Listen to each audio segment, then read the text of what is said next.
বাংলাদেশের মুসলমানদের বহির্বিশ্বে জঙ্গি সন্ত্রাসবাদী হিসেবে চিত্রায়িত করার জন্য সবচেয়ে বেশি কাজ করেছে মিডিয়া হাউসগুলো।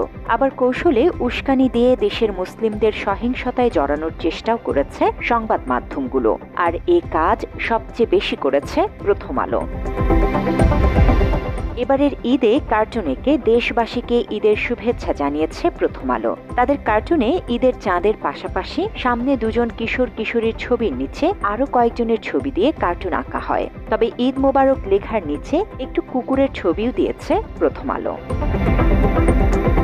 ঈদের একদিন আগে ৩০ মার্চ বিতর্কিত এই কার্টুন ছাপে পত্রিকাটি। আগের তুলনায় এবারের ঈদ ব্যাপক উদযাপনের মধ্য দিয়ে পালন করেছে মুসলিমরা। রাষ্ট্রীয়ভাবে বিভিন্ন জায়গায় ঈদ জামাত আয়োজনের পাশাপাশি ঈদ মেলারও আয়োজন করা হয়। তবে মুসলিমদের ঈদকে বিতর্কিত করতে ঈদ কার্টুনে কুকুরের ছবি যুক্ত করেছে প্রথম আলো। সম্প্রীতির বন্ধন নষ্ট করে দেশকে অস্থিতিশীল করতে এমন কার্টুন ছাপানো হয়। তবে প্রথম আলোর এই উস্কানিতে পা দেয়নি দেশের ধর্মপ্রাণ মুসলমান। ইসলাম ধর্মের সবচেয়ে বড় ধর্মীয় উৎসব পালনে এমন অবমাননাকর কার্টুন ছাপলেও অন্য ধর্মের উৎসবগুলোকে মহিমান্বিত করে প্রচার করে প্রথম আলো। ঈদকে বিতর্কিত করলেও পত্রিকাটি অন্য ধর্মের উৎসবকে সাম্প্রদায়িক সম্প্রীতি ও শান্তির বলে প্রচার করে। অথচ ইসলাম ধর্মে সবচেয়ে বেশি শান্তি ও সম্প্রীতির কথা বলা আছে। ইসলাম ধর্মকে অবমাননা করা প্রথম আলোর ইতিহাসের সঙ্গে মিশে আছে। ২০০৭ সালে মহানবী সাল্লাল্লাহু আলাইহি ওয়াসাল্লামকে নিয়ে ব্যঙ্গ করে একটি কার্টুন ছাপে পত্রিকাটি। প্রথম আলো তাদের সেই কার্টুনে মুসলিমদের নামের আগে ব্যবহার করা মুহাম্মদকে বিড়ালের সঙ্গে তুলনা করে। প্রথম আলোর ফান ম্যাগাজিন আলপিনে একটি কার্টুন ছাপে তারা। সেখানে দেখা যায় একটি অল্প বয়স্ক ছেলের নাম জিজ্ঞেস করছেন বয়স্ক একজন ব্যক্তি। ছোট ছেলেটি নামের আগে মুহাম্মদ না বলে শুধু তার নাম বলে। এতে বয়স্ক ওই ব্যক্তি তাকে নামের আগে মুহাম্মদ বলতে বলেন। এরপর ছেলেটির কোলে থাকা বিড়ালের দিকে ইঙ্গিত করে লোকটি জানতে চান এটা কি। উত্তরে অল্প বয়স্ক ছেলেটি বলে মুহাম্মদ বিড়াল। মহানবী সাল্লাল্লাহু আলাইহি ওয়াসাল্লামকে কটূক্তি করে এমন কার্টুন ছাপে প্রথম আলো, যেখানে প্রাণীর নামের আগে মুহাম্মদ যুক্ত করা হয়। হযরত মুহাম্মদ সাল্লাল্লাহু আলাইহি ওয়াসাল্লামকে নিয়ে এমন কটূক্তি করে ইসলাম ধর্মকে ছোট করেছে প্রথম আলো। নবীজির নাম নিয়ে তাদের এমন ব্যঙ্গাত্মক কার্টুনের পরে আন্দোলনে নামে মুসলিমরা। এ সময় দ্রুত প্রথম আলোর প্রকাশনা বন্ধ করতে এবং মতিউর রহমানকে গ্রেফতার করতে তৎকালীন তত্ত্বাবধায়ক সরকারের প্রতি আহ্বান জানান দেশের ধর্মপ্রাণ মুসলমানরা। টোপের মুখে পড়েন প্রথম আলোর সম্পাদক নাস্তিক মতিউর রহমান। ২০০৭ সালে সেনা সমর্থিত তত্ত্বাবধায়ক সরকারের সঙ্গে বিশেষ আঁতাত থাকার কারণে তখন সরকারের পক্ষ থেকেও প্রথম আলোকে বাঁচানোর চেষ্টা করা হয়। মাত্র ৩০% টাকায় জমির মালিক হয়ে নতুন বাংলাদেশের গড়ে তোলার স্বপ্ন দেখা বাংলা বসতি। প্রথম আলো ও মতিকে রক্ষায় কাজ করেছেন তৎকালীন আইন ও তথ্য উপদেষ্টা ব্যারিস্টার মাইনুল হোসেন। ধর্মপ্রাণ মুসলিমদের ক্ষোভ থেকে মতিউর রহমান ও প্রথম আলোকে রক্ষা করতে তাওবা পড়ানোর নাটক সাজিয়েছিলেন মাইনুল হোসেন। প্রথম আলোর সম্পাদককে তাওবা পড়াতে বাইতুল মোকাররমের খতিবের কাছে নিয়ে যান তিনি। বাইতুল মোকাররমের তৎকালীন খতিব উবাইদুল হক প্রথমে তাওবা পড়াতে অস্বীকৃতি জানালে মাইনুল হাসানের অনুরোধে পরে সম্মতি প্রকাশ করেন। মতিউর রহমানকে তাওবা পড়ানোর জন্য ইসলামিক ফাউন্ডেশনে নিয়ে গেলে সেখানে প্রায় শতাধিক আলেম উপস্থিত ছিলেন। পরবর্তীতে তাদের কাছ থেকে ঘটনার বর্ণনা পাওয়া যায়। উপস্থিত কয়েকজনের মতে আইন উপদেষ্টা মাইনুল হোসেন বাইতুল মোকাররমের খতিবকে বিষয়টি সুরাহার অনুরোধ করেন।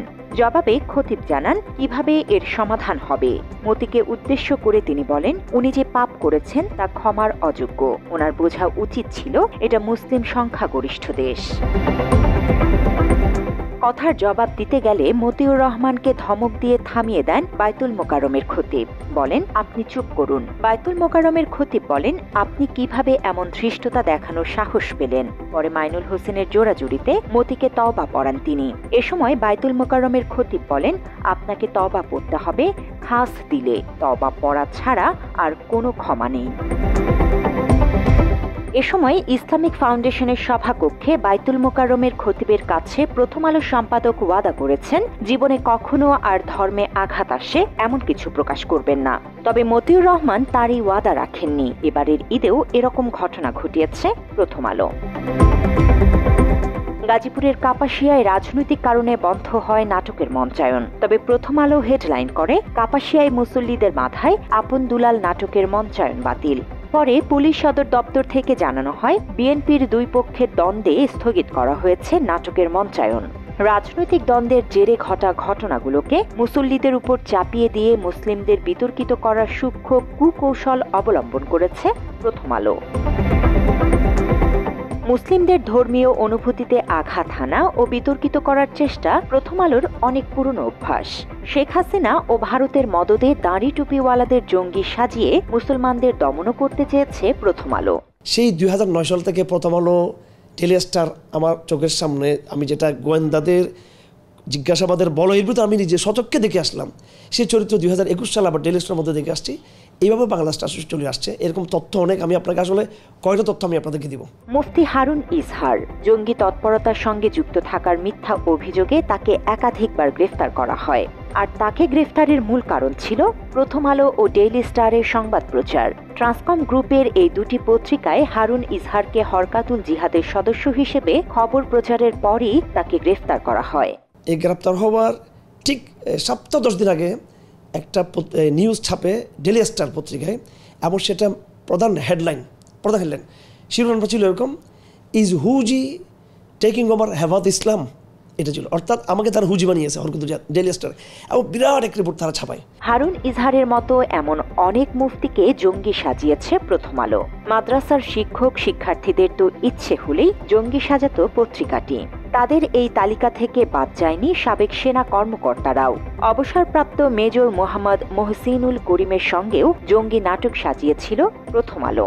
আমি যে জঙ্গি তালিকাভুক্তের যে নাটকের কথা অন্য মিডিয়া যে বললো, এটা সত্য। তারা তো তালিকাভুক্ত করার একদম মৌলিক কাজগুলো এই মিডিয়া হাউস, এই হাউসটা করছে। দাড়ি টুপি দেখলেই প্রথম আলো জঙ্গি নাটক সাজিয়েছে, তা নিয়ে কোনো সন্দেহ নেই। সাধারণ মানুষ বলছেন, ইসলাম চর্চা করলেই প্রথম আলো তাদের জঙ্গি বলতো। কেউ নবীজির সুন্নাত পালনে দাড়ি রাখলে তাকেও জঙ্গির তকমা দিয়েছে প্রথম আলো। আলম সমাজের বহুত ক্ষতি হয়েছে। ওই দাড়ি টুপি থাকলেই মানে জঙ্গি বানায় দেয় আর কি, যে এরা জঙ্গি করে। প্রথম আলোর কাজে এটি ওই ইন্ডিয়ার রয়ের লগে মিলেতে প্রথম আলো দাড়ি টুপি দেখলে, আমাদের টুপি আর দাড়ি দেখলেই সুন্নতি লেবাস দেখলে সোজা কথা আমরা জঙ্গিবাদ হয়ে যাই। আমরা নামাজ পড়ে পেরেছি, আমরা জঙ্গিবাদ হয়ে যাবো। এদিকে বিভিন্ন সময় খবর প্রচার করে জঙ্গিবাদকে উস্কে দিয়েছে প্রথম আলো। আপনার সন্তান জঙ্গি হচ্ছে না তো? এসব খবর যতটা না মানুষকে সচেতন করত, তার চেয়ে বেশি বাংলাদেশকে জঙ্গি রাষ্ট্র তকমা দিত। ভারতের মন রক্ষায় ইসলাম বিরোধী সমস্ত কাজ করেছে প্রথম আলো। আলেম ও মুসলিমদের ধ্বংস করতেই প্রথম আলো বাংলাদেশে ইসলাম বিরোধী এজেন্ডা বাস্তবায়নে কাজ করছে।